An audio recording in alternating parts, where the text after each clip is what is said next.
Hello મિત્રો, કેમ છો? મજામાં ને? આઈ હોપ કે તમે બધા મજામાં જ હશો.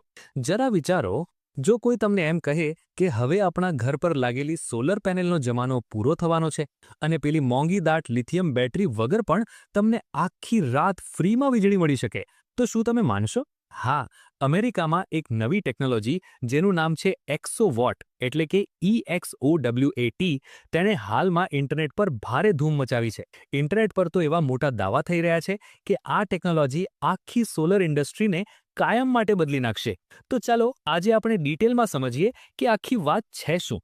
જરા કલ્પના કરો એક એવી સિસ્ટમની જેમાં ન તો પેલી વાદળી કલરની સિલિકોન પેનલ હોય, ન તો કોઈ મોંઘી લિથિયમ બેટરી હોય, છતાં પણ એ સિસ્ટમ તમને 24 કલાક વીજળી આપી શકે. અને ના, આ કોઈ સાયન્સ ફિક્શન ફિલ્મની કાલ્પનિક વાત નથી. આજના વિડીયોના મુખ્ય મુદ્દાઓ.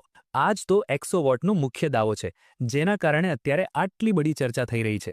આજના આ વિડીયોમાં આપણે કયા કયા મુદ્દાઓ કવર કરીશું. સૌથી પહેલા તો આપણે એ સમજીશું કે ભાઈ જ્યારે સોલર પેનલ છે જ તો આ નવી ટેકનોલોજીની જરૂર જ કેમ પડી. ત્યારબાદ આપણે જોઈશું કે આ એક્સોવોટ ગરમીને કઈ રીતે સ્ટોર કરે છે અને તે ખરેખર કામ કેવી રીતે કરે છે. એની મર્યાદાઓ એટલે કે ગેરફાયદાઓ શું છે એ પણ ચકાસીશું. અને છેલ્લે તમારો અને મારો સૌથી મોટો સવાલ, શું આ મશીન આપણે આપણા ઘરની છત પર લગાવી શકીએ ખરા? વર્તમાન સોલર ટેકનોલોજીની સમસ્યાઓ. તો સૌથી પહેલો સવાલ એ થાય કે જ્યારે આપણી સોલર પેનલ એકદમ બરાબર ચાલી રહી છે તો પછી આ નવી માથાકૂટ કરવાની જરૂર શું છે? પણ દોસ્તો, વાત એમ છે કે અત્યારની જે સોલર ટેકનોલોજી છે ને એ દેખાય છે એટલી પરફેક્ટ નથી. એમાં મુખ્યત્વે 3 બહુ જ મોટી સમસ્યાઓ છુપાયેલી છે. 1. સૂરજ નથી તો વીજળી નથી. એકદમ સિમ્પલ. એટલે કે રાત્રે કે પછી ચોમાસામાં જ્યારે સૂર્યપ્રકાશ ન હોય ત્યારે વીજળી મળતી નથી. 2. મોંઘી બેટરી. વીજળીને રાત માટે સ્ટોર કરવા માટે જે લિથિયમ આયન બેટરી જોઈએ એ તો ભાઈ બહુ જ મોંઘી આવે છે, જે સામાન્ય માણસને પોસાય તેમ નથી. 3. ચીન અને અમેરિકાનો દબદબો. આ સૌથી ગંભીર મુદ્દો છે. આ લિથિયમનો 90%થી વધુ જથ્થો ખાલી 2 જ દેશો પાસે છે, ચીન અને અમેરિકા. એટલે આખી ગેમ એમના હાથમાં છે અને તેઓ ધારે તે ભાવ લઈ શકે છે. એક્સોવોટ એક ક્રાંતિકારી ઉકેલ. તો શું એવો કોઈ રસ્તો હોઈ શકે કે આપણે આ સૂરજની આટલી મોટી શક્તિને કોઈ મોંઘી બેટરીમાં નહીં પણ એવી કોઈ સસ્તી વસ્તુમાં સાચવી શકીએ જે કદાચ સદીઓ સુધી ખરાબ જ ન થાય? બસ આ જ સવાલના જવાબમાં એન્ટ્રી થાય છે ક્રાંતિકારી એક્સોવોટની. આનો આખો કોન્સેપ્ટ જ એકદમ અલગ અને હટકે છે. એનો ફંડા એકદમ સિમ્પલ છે. એક્સોવોટ સૂર્યના તડકામાંથી સીધી વીજળી બનાવતું જ નથી. એ સૌથી પહેલા સૂર્યપ્રકાશને ગરમીમાં એટલે કે હીટમાં ફેરવે છે અને પછી આ ગરમીને સ્ટોર ક્યાં કરે છે ખબર છે? કોઈ મોંઘી બેટરીમાં નહીં પણ સાવ સાદી અને સસ્તી વસ્તુઓ જેમ કે પથ્થર, માટી કે કાંકરામાં. સાચું કહું ને તો આ વિચાર જ આખી ગેમ બદલી નાખે એવો છે. હવે જરા આ સરખામણી પર નજર નાખો એટલે તમને ખ્યાલ આવે. એક બાજુ છે આપણી જૂની સોલાર સિસ્ટમ જેમાં લિથિયમ બેટરી વપરાય છે, જે માંડ 15 વર્ષ ચાલે છે, અને બીજી બાજુ છે આ એક્સોવોટ જે પથ્થર અને માટી વાપરે છે, એનું આયુષ્ય 30 વર્ષથી પણ વધારે છે અને ખર્ચ લિથિયમ કરતાં 100 ગણો ઓછો. આ આંકડા જોઈને જ આપણને સમજાઈ જાય કે આ કેમ આટલી મોટી વાત છે. એક્સોવોટ કામ કેવી રીતે કરે છે? હવે તમારા મનમાં સવાલ થતો હશે કે ભાઈ આ માટી અને પથ્થરમાંથી વળી વીજળી કેવી રીતે બને? શું આ કોઈ જાદુ છે? ના મિત્રો, આ કોઈ જાદુ નથી પણ ખૂબ જ સ્માર્ટ અને એડવાન્સ્ડ એન્જિનિયરિંગ છે. આ આખી સિસ્ટમ મુખ્યત્વે 3 ભાગમાં વહેંચાયેલી છે. ચાલો એને સ્ટેપ બાય સ્ટેપ સરળ ભાષામાં સમજીએ. સ્ટેપ 1. કલેક્ટર.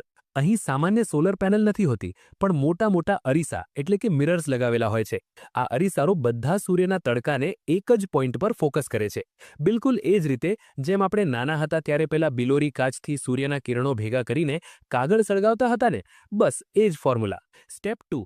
Thermal battery. હવે આ અરીસાઓ દ્વારા જે આ જબરદસ્ત ગરમી પેદા થઈ એને એક ખાસ પ્રકારની માટીના કન્ટેનરમાં સ્ટોર કરવામાં આવે છે. આને થર્મલ બેટરી કહેવાય છે. અને સૌથી કમાલની વાત એ છે કે આ બેટરી 24 કલાક સુધી ગરમ રહી શકે છે. સ્ટેપ 3. એન્જિન. હવે આ સ્ટોર થયેલી ગરમીનો ઉપયોગ એક ખાસ પ્રકારનું એન્જિન ચલાવવા માટે થાય છે. આ એન્જિનનું નામ છે સ્ટર્લિંગ એન્જિન, જે ગરમીમાંથી વીજળી બનાવે છે. એટલે કે સાવ દેશી ભાષામાં સમજીએ તો જે કામ કરવા માટે 1000 રૂપિયાની લિથિયમ બેટરી જોઈએ એ જ કામ હવે 10 રૂપિયાની એક સામાન્ય ઈંટ કરી શકે છે. બસ આટલી સિમ્પલ પણ પાવરફુલ વાત છે આ. રિયાલિટી ચેક અને મોટા રોકાણકારો. સારું, આ બધું સાંભળવામાં તો એકદમ પરફેક્ટ અને સપના જેવું લાગે છે, નહીં? પણ કહેવાય છે ને કે દરેક સિક્કાની 2 બાજુ હોય છે.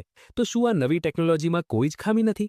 ચાલો હવે એની રિયાલિટી ચેક કરીએ, કારણ કે એની કેટલીક મર્યાદાઓ તો છે જ. પણ એક મિનિટ, આ બધી ખામીઓ વિશે વાત કરીએ તે પહેલા તમને ખબર છે આમાં કોણે પોતાના કરોડો રૂપિયા લગાવ્યા છે? ચેટ જીપીટીવાળા સેમ ઓલ્ટમેનને તો તમે ઓળખતા જ હશો. એમણે આ પ્રોજેક્ટમાં લાખો કરોડો ડોલરનું રોકાણ કર્યું છે. હવે સવાલ એ છે કે આટલા મોટા માણસે આમાં રોકાણ કેમ કર્યું? કારણ કે એમના જે મોટા મોટા એઆઈ ડેટા સેન્ટર છે એમને 24 કલાક નોન સ્ટોપ વીજળી જોઈએ છે અને એમના માટે આ સિસ્ટમ એકદમ પરફેક્ટ અને સસ્તું સોલ્યુશન છે. તો પછી પાછા મૂળ વાત પર આવીએ. જો આટલું જ સરસ છે તો આ મશીન આપણા ઘરની છત પર કેમ નથી લગાવતા? વેલ, એના 3 મુખ્ય કારણો છે. 1. સાઇઝ અને અવાજ. અત્યારે આ સિસ્ટમ બહુ જ મોટી છે, લગભગ એક 40 ફૂટના કન્ટેનર જેટલી, અને જ્યારે તે ચાલે છે ત્યારે તેનો અવાજ પણ કોઈ મોટા જનરેટર જેટલો જ આવે છે. 2.